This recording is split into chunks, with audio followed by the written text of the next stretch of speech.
There is an old wisdom saying that offers this observation: everything in your life is the reflection of a choice you have made. What do you think? There is some truth there. It sort of harkens back to Newton's third law: for every action there is an equal and opposite reaction. In the debate business, the Latin phrase is employed, post hoc ergo propter hoc, after this, therefore, because of this, or one thing causes another. They all seem to travel together. Now, we could argue that point all day, and that might be fun, but blanket statements are usually dangerous statements and are usually susceptible to being shattered rather quickly. Still, there seems to be some intrinsic truth, a kind of folk wisdom to that opening statement: everything in your life is a reflection of a choice you have made. I will confess my discomfort with the word everything. Some things in our life, in every life, simply happen. They are beyond our control. When we are rear-ended by someone talking on their cell phone and not paying attention to their driving, we are not at fault. The accident was not the result of a choice we made other than to drive a car. But there is some truth in that statement, that there are aspects or portions of our lives that are the reflection of choices we've made along the way. Sometimes we choose wisely. Sometimes we choose poorly. The story we have from Deuteronomy is about choices and choosing. As I've told you before, the entire book of Deuteronomy is presented as a very long sermon, the last one Moses would ever deliver to the people of Israel.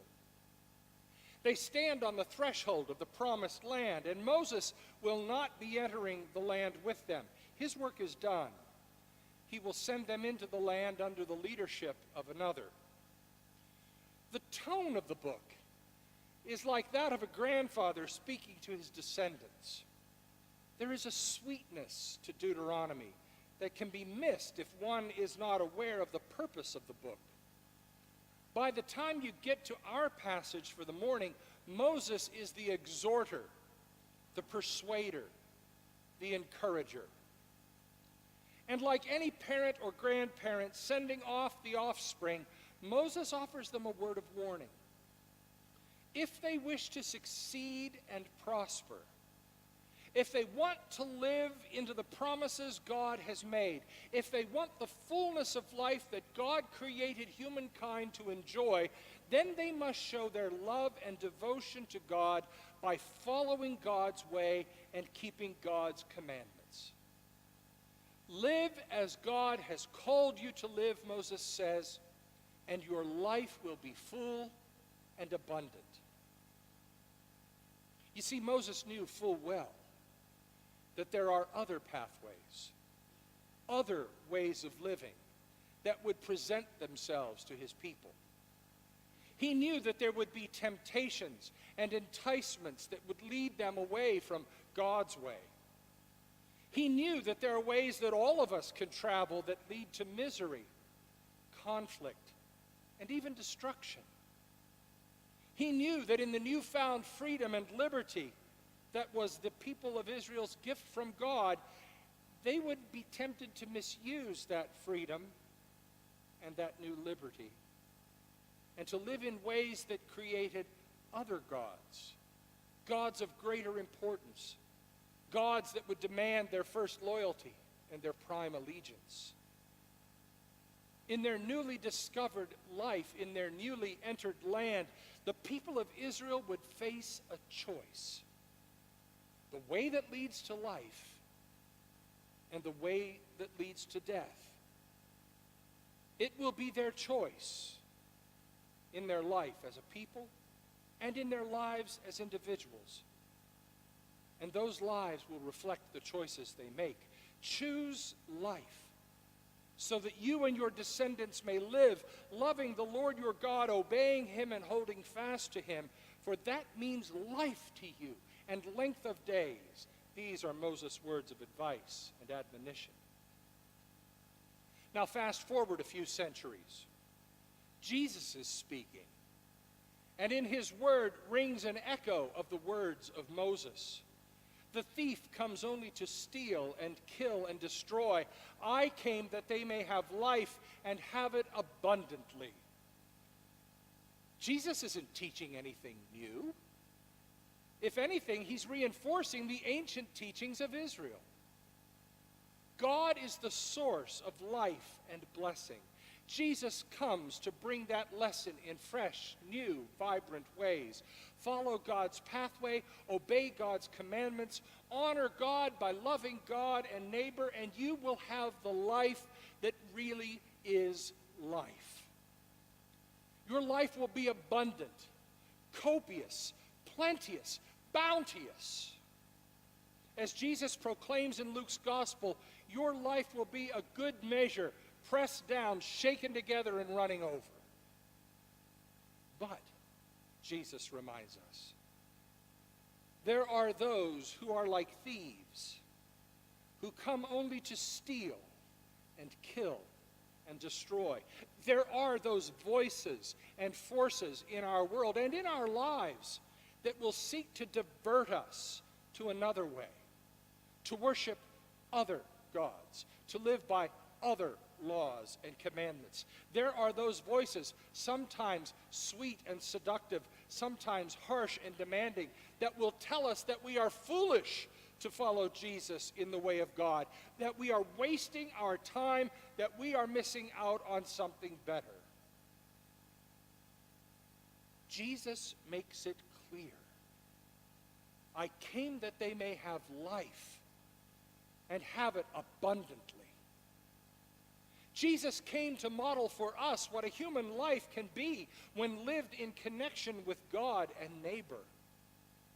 Jesus embodies what God is all about, and in his life and in his teaching, we are able to see just how abundant a human life can really be.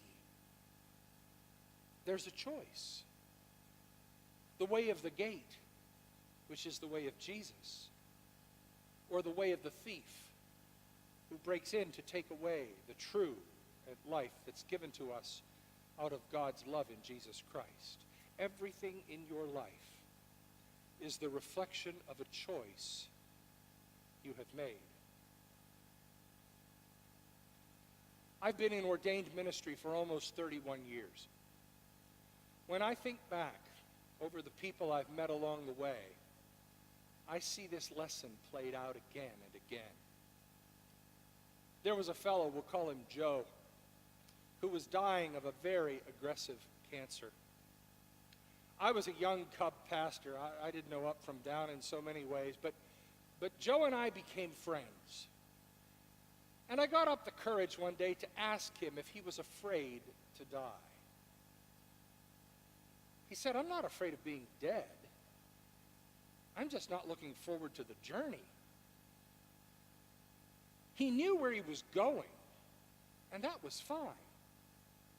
But he wasn't too excited about what he had to do in order to get there. But he had chosen to live the life that really is life, the abundant life that Jesus came to offer us. And when it was time for the journey, he took it unafraid. I knew a woman who had lived an extraordinarily wonderful and long life. She was a charter member of the very first 4-H club founded in Springfield, Ohio. She was a passionate believer. She lived simply and frugally, as Dr. A.B. Graham had taught her, giving her financial support and prayerful support to her church and to her community. Well, we were talking one day, and she was blind, but she began to smile. And I said, "What's making you smile, Jenny?" And she said, "When I think of all the blessings, I just have to smile." The life that really is life. And of course, along the way, there are those who I remember for other reasons. their unhappiness, their discontent, their disgruntlement with their lives. I think of the people in that category, and the thing that is a constant in their stories is chasing after a life that was devoid of God's presence, God's purpose, God's love.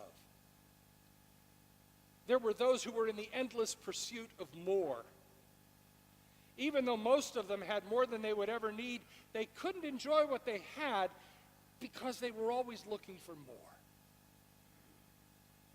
And then there were those who thought that busyness was the key to life. Their happiness was found in rushing about and in never being still. They were always on the go, even in retirement. I'm looking forward to that, and it's 8, 9 years away. But for them, the equation was simple. Busy equals important.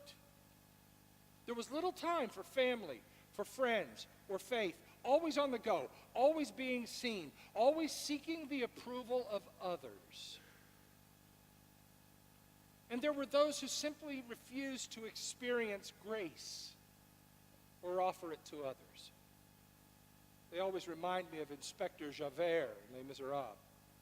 Always about the rules, always about the right, always about regulations, never a drop of compassion, an ounce of kindness, or a thimbleful of grace. A harsh and unsympathetic approach to the world and its people. Everything in your life is the reflection of a choice you have made. Is it true? Maybe a little more than we would like to believe. Now, as your pastor and as your friend, let me ask you a question.